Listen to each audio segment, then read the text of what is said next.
Hello friends, welcome to my YouTube channel learn with Ragini. मैं अपने channel पे आपको टेंस पढ़ा रही हूँ।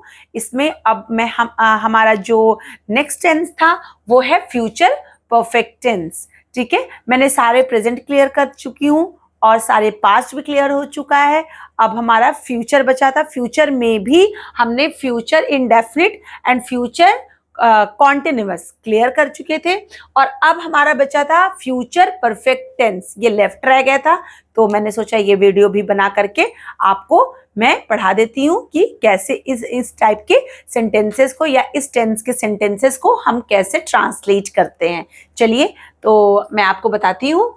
फ्यूचर परफेक्ट टेंस, इस टेंस के नाम से ही आपको लगता है कि जो कुछ काम जिसकी हमें एक्सपेक्टेशन होती है कि ये काम हमारा फ्यूचर में परफेक्ट हो जाएगा, कि इसमें कोई स्पेसिफिक टाइम भी होता है और बिना टाइम के भी होते हैं। मीन्स दो सेंटेंसेस भी कनेक्ट होते हैं इस टाइप के सेंटेंसेस में और सिंगल सेंटेंस के साथ भी बनते हैं। बट आज मैं आपको सिर्फ सिंगल सेंटेंस के साथ बताऊंगी, क्योंकि जो मेरा चैनल है वो मेनली न्यू कमर्स के लिए है, जो बहुत ही बिगिनिंग से इंग्लिश सीखना चाहते हैं उनके लिए है। बट जिनको आती है उनके लिए भी ये चैनल है जिसमें आप ग्रामर सीख सकते हैं। और जो दो सेंटेंस के साथ होता है वो भी मैं आपको अपने नेक्स्ट वीडियो में बताऊंगी, जिसमें जो बिफोर और आफ्टर के साथ में बनता है। चलिए, उसको मैं बाद में एक्सप्लेन करती हूँ। पहले मैं एक सिंगल सेंटेंस के साथ आपको बहुत ईजी वे में फ्यूचर परफेक्ट टेंस के रूल्स बताऊंगी, जिससे आप बहुत ही ईजिली इस रूल को सीख लेंगे। चलिए, तो हमारे फ्यूचर परफेक्ट टेंस का जो पहचान होता है, आपको समझ में कैसे आएगा कि ये हमारा कौन सा टेंस है, फ्यूचर परफेक्ट है या कौन सा परफेक्ट है।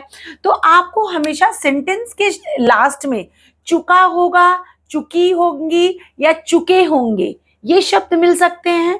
या फिर अगर ये नहीं है तो कोई भी मात्रा, जैसे आ, ए, ई की मात्रा के बाद होगा, होंगे, होगी, इस टाइप के शब्द मिल सकते हैं। जैसे आपको ऐसे तो कम समझ में आएगा, जब मैं पूरे आपको सेंटेंस बोलूंगी तो आप इससे मेरे पहचान से मैच करिएगा तो आपको क्लियर हो जाएगा। जैसे वह फुटबॉल खेल चुकी होगी, चुकी होगी, ठीक है। तुम कार से जा चुके होगे, मैं रीना से मिलने जा चुकी होंगी, हम स्कूल चले गए होंगे, गए होंगे, एक ही मात्रा आई देन होंगे, एक ही मात्रा आई एंड देन होंगे। ठीक है, ये मैं बताना चाह रही थी आपको।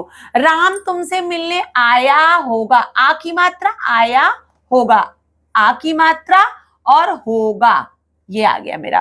वे पिज्जा खा चुके होंगे, एक ही चुके होंगे, चुके होंगे, ये है। ठीक है, मेरी मम्मी सो गई होगी, ई की मात्रा और होगी। ठीक है, अब आपको ये क्लियर हो रहा होगा कि इसकी पहचान क्या है। तो इसकी पहचान जनरली अगर आप पढ़ेंगे ज्यादातर बुक्स में या ऐसे भी, तो आपको चुका होगा, चुकी होगी, चुके होंगे ही पहचान बताई जाती है। बट ऐसा नहीं है। अगर आपको चुका होगा, चुके होंगे नहीं मिलता है, आपको अगर इस तरह के सेंटेंस मिलते हैं, मेरी मम्मी सो गई होंगी, तो आप थोड़े फिर कंफ्यूज होंगे कि ये कौन सा टेंस है, क्योंकि ये तो इसमें मिल नहीं रहा है। तो आपको शब्द पे तो जाना ही है, आपको उसको समझना भी है कि इस सेंटेंस में क्या कह रहा है। इस सेंटेंस में ये कह रहा है कि काम जो है वो फ्यूचर में हमारा परफेक्ट हो जाएगा। सो गई होगी, ठीक है, गई होगी, तो इसमें परफेक्ट चुका होगा और गई होगी, दोनों की जो मीनिंग निकल रही है सेंटेंस की वो लमसम सेम होती है, लगभग सेम होती है। तो वो पहचानने की बात होती है और समझने की बात होती है। इसलिए मैंने अपने चैनल पे पूरी तरीके से आपको समझाने की कोशिश की है कि ये शब्द आएंगे फिर भी आपका फ्यूचर टेंस परफेक्ट टेंस ही होता है, और ये होंगे तब भी, कि आप जब भी पढ़ें इन टेंसेस को तो आप कंफ्यूज ना हो। तो मैं इन्हीं सेंटेंसेस में आपको बताना चाह रही थी कि इसमें दो तरह के सेंटेंस बनते हैं। ये तो मैं मेनली स्पोकन के लिए बता रही हूँ, बट अगर आप टेंस के लिए समझेंगे तो फ्यूचर परफेक्ट टेंस के जो सेंटेंसेस बनते हैं वो दो सेंटेंस कनेक्ट करके भी बनते हैं, या एक पर्टिकुलर टाइम दे करके बनता है, कि जैसे सीता अगले महीने तक यहाँ आ जाएगी, ठीक है, आ जाएगी या आ चुकी होगी, लाइक दिस। या आपने ये सेंटेंस भी सुना होगा कि गाड़ी स्टेशन पर आने से पहले, या मेरे स्टेशन पे पहुंचने से पहले गाड़ी छूट चुकी थी, या डॉक्टर के आने से पहले मरीज मर चुका होगा, ठीक है, मर चुका होगा, ट्रेन छूट चुकी होगी, लाइक दिस, ठीक है। या कुछ भी मेरे होटल पहुंचने से पहले मेरे गेस्ट जा चुके होंगे, ठीक है। तो इस तरह के, या पापा के आने से पहले मैं पढ़ाई कर चुका हूंगा, इस टाइप के सेंटेंस। दो सेंटेंस है, पापा के आने से पहले पढ़ाई कर चुका हूंगा। तो ये सेंटेंस भी आपके फ्यूचर परफेक्ट के ही हैं। तो इसके रूल्स थोड़े से डिफरेंट होते हैं, उसमें हम आफ्टर और बिफोर के साथ में बनाते हैं। जो काम पहले होता है वो सिंपली हमारा फ्यूचर परफेक्ट टेंस में बनता है, जो काम बाद में होता है वो हम सिंपल प्रेजेंट इंडेफिनिट में बनाते हैं। जैसे पापा के आने से पहले मैं काम कर चुका हूंगा, या मैं स्टडी कर चुका हूंगा। मैं स्टडी कर चुका हूंगा, ये काम पहले हो रहा है, स्टडी करने का काम पहले हो रहा है, तो उसमें हम फ्यूचर परफेक्ट का टेंस का रूल लगा के बनाते हैं, और पापा के आने से पहले वो वाले सेंटेंस को हम इंडेफिनिट में बनाते हैं, सिंपल प्रेजेंट इंडेफिनिट में बनाते हैं। तो अभी मैं वो आपको नेक्स्ट वीडियो में समझाऊंगी। पहले मैं सिंगल सेंटेंस के साथ आपको बताती हूँ, क्योंकि आप फिर कंफ्यूज होने लगेंगे, आपको बहुत टफ लगने लगेगा कि मैम तो बहुत टफ तरीके से पढ़ा रही हैं।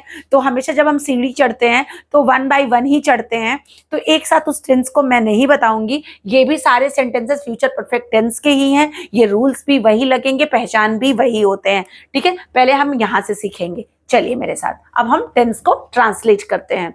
वह फुटबॉल खेल चुकी होगी, वह फुटबॉल खेल चुकी होगी, फीमेल है तो इसलिए हम शी लगाएंगे, शी। अब हमारा जो हेल्पिंग वर्ब लगता है वो क्या लगता है, विल हैव या शैल हैव। मैंने फ्यूचर के टेंस में प्रीवियस वीडियो में भी बताया है।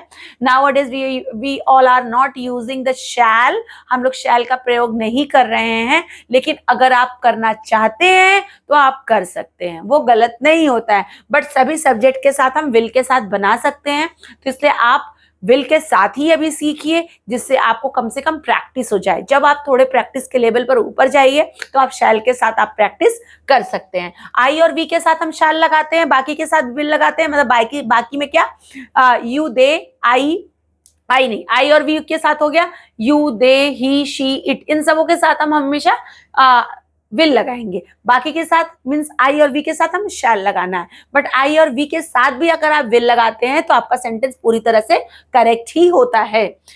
वह फुटबॉल खेल चुकी होगी, शी विल हैव। अब हमारा जो हेल्पिंग वर्ब होता है वो विल हैव होता है, एक साथ यूज होता है विल हैव का, और हमारे मेन वर्ब का थर्ड फॉर्म यूज होता है, ठीक है। हमेशा हम थर्ड फॉर्म यूज करेंगे, जैसे she will have played the football. Okay, it's very easy. She will have played the football. Played, third form. तुम कार से जा चुके होगे, ठीक है।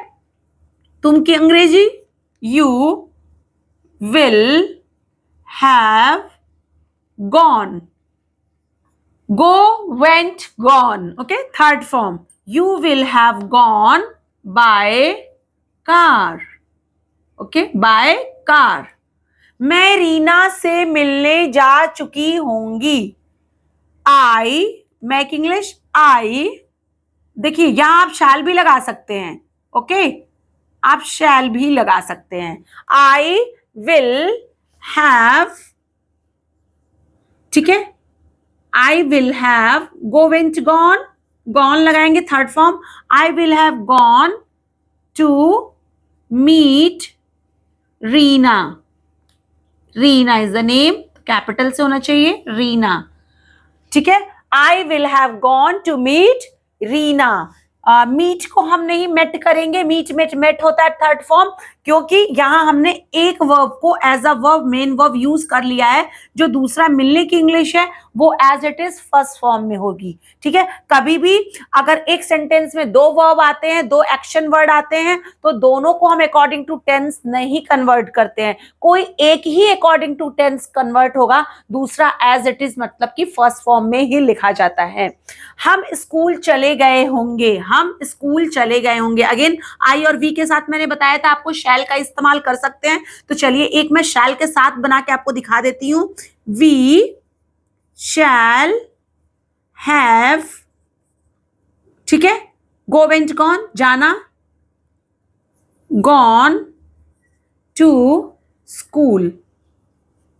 Okay, we shall have gone to school. आप इसको विल भी कर सकते हैं, विल भी लगा सकते हैं, we will have gone to school.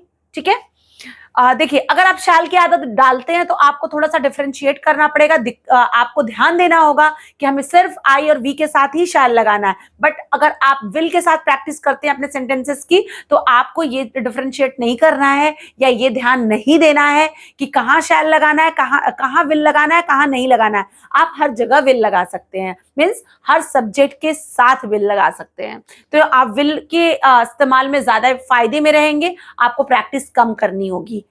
Ram तुमसे मिलने आया होगा, राम तुमसे मिलने आया होगा। मैंने दोनों टाइप के सेंटेंसेस लिखे हैं, आ ई ए की मात्रा के साथ भी और चुका है, चुके हैं, चुके होंगे के साथ भी है। इसलिए मैंने आज आपको सिर्फ पॉजिटिव बताने की कोशिश की है, क्योंकि इन सेंटेंसेस में थोड़ा कॉम्प्लिकेटेड हो जाता है फ्यूचर परफेक्ट टेंस, क्योंकि इसमें पहचान दो तरह की हो जाती है, plus third form of verb लगाना होता है, शैल पे थोड़ा ध्यान देना होता है, विल पे थोड़ा ध्यान देना होता है। तो आज सिर्फ मैं आपको पॉजिटिव सेंटेंसेस ही बताऊंगी। अपने नेक्स्ट वीडियो में यानी कि कल के वीडियो में मैं आपको negative, interrogative and interrogative sentences बताऊंगी। उसके बाद मैं एक और वीडियो बनाऊंगी जिसमें आपको दो सेंटेंस को कनेक्ट करके आफ्टर और बिफोर वाले सेंटेंस भी मैं क्लियर करूंगी। राम तुमसे मिलने आया होगा, राम, ठीक है, Ram will have come, came, come, third form, Ram will have come to meet you. Again देखिए ये मीट को ऐसे लिख दिया, कम को हमने कन्वर्ट किया है थर्ड फॉर्म, कम केम कम। आप ये मत समझिएगा कि दोनों फर्स्ट फॉर्म में है, क्योंकि इसका थर्ड और फर्स्ट फॉर्म सेम होता है, कम केम कम, तो ये थर्ड फॉर्म है। वे पिज्जा खा चुके होंगे, ठीक है, they will have eaten, okay, they will have eaten the pizza, okay, they will have eaten the pizza, okay। एक चीज और मैं क्लियर करना चाहती हूं कि ये विल हैव यूज होता है, ठीक है, आप हैव को मत चेंज करने लगिएगा अकॉर्डिंग टू कि सिंगुलर है तो ये विल हैज मत करने लगिएगा कि मैम हो सकता है भूल गई हो, मैंने क्लियर ना किया हो, क्योंकि ये जो आपका हेल्पिंग वर्ब लगता है वो सिर्फ विल हैव ही लगता है, विल हैज कभी नहीं होता है। ठीक है, तो चाहे वो कोई भी सब्जेक्ट हो, सिंगुलर हो, प्लूरल हो, आपको विल हैज नहीं करना है, विल हैव ही करना है। अगर आप आई और वी के साथ शैल भी लगाएंगे तभी शैल हैव ही होगा, ना कि शैल हैज हो जाएगा। ठीक है, तो ये चीज ध्यान दीजिएगा, विल हैव ही हमें लगाना है। अभी मैं आपको फॉर्मूला में भी विल हैव ही बताऊंगी।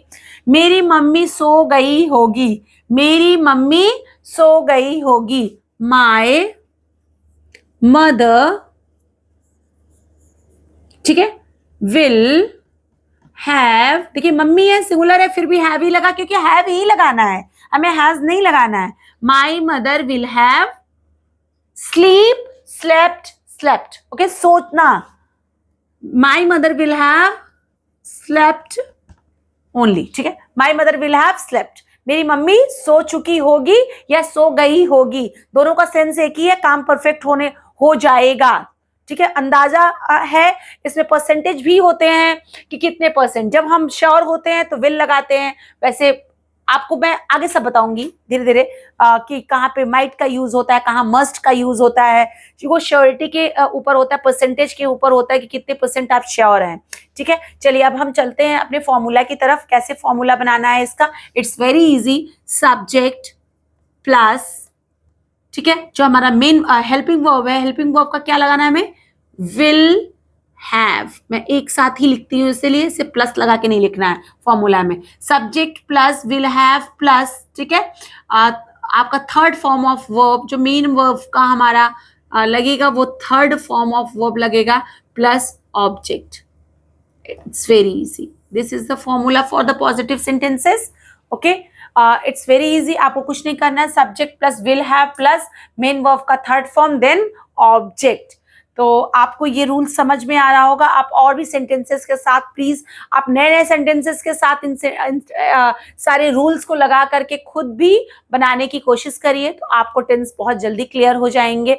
और टेंस के लास्ट में जब सारे टेंसेस खत्म हो जाएंगे तो मैं आपको 48 सेंटेंस की प्रैक्टिस भी कराऊंगी कि किस तरह से 48 सेंटेंसेस बोले जाते हैं। 48 सेंटेंस मीन्स किसी भी एक सेंटेंस को लेकर के उसको हम 48 टाइम्स कन्वर्ट करते चलेंगे सारे टेंसेस में, तो जिससे आपको एक साथ एक ही एग्जाम्पल के साथ 48 बार खेलने का मौका मिलेगा, तो जिससे सारे माइंड में सारे रूल्स एक साथ सेट होने लगेंगे। जैसे सारे आपके जो 48 कैसे हो जाएंगे मैं आपको बता देती हूँ। जो प्रेजेंट इंडेफिनिट के 4 हो गए आपके, positive negative negative interrogative 4 sentences. इसी तरह से आपके जब इंडेफिनिट के 4 होंगे तो फिर पास्ट इंडेफिनिट के भी 4 होंगे, फ्यूचर इंडेफिनिट के भी 4 होंगे। फिर आप आ जाइए कॉन्टिन्यूअस पे, present continuous, past continuous, future continuous के 4 4 4। फिर परफेक्ट के भी same, like present perfect, past perfect, future perfect के 4 4 4। फिर प्रेजेंट परफेक्ट कॉन्टिन्यूअस के, पास्ट परफेक्ट कॉन्टिन्यूअस के, फ्यूचर परफेक्ट कॉन्टिन्यूअस के 4 4 होंगे। तो आपके सारे मिलाकर के 48 सेंटेंसेस बनते हैं।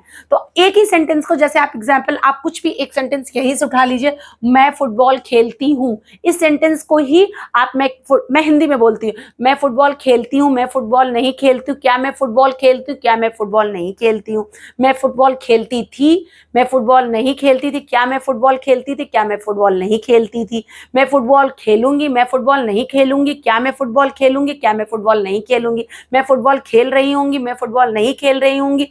इस टाइप से ही सेंटेंसेस आपके 48 इंग्लिश में आपको बनाने की कोशिश करनी है, सारे रूल्स को लगाते हुए। आप बार बार अकेले में भी उसको प्रैक्टिस करेंगे तो बहुत इजीली ये प्रैक्टिस हो जाती है। और अगर आपको मेरा चैनल अच्छा लगता है, मेरे पढ़ाने का तरीका अच्छा लगता है, तो प्लीज मेरे चैनल को सब्सक्राइब करिए, लाइक करिए, शेयर करिए, कमेंट करिए। Thank you.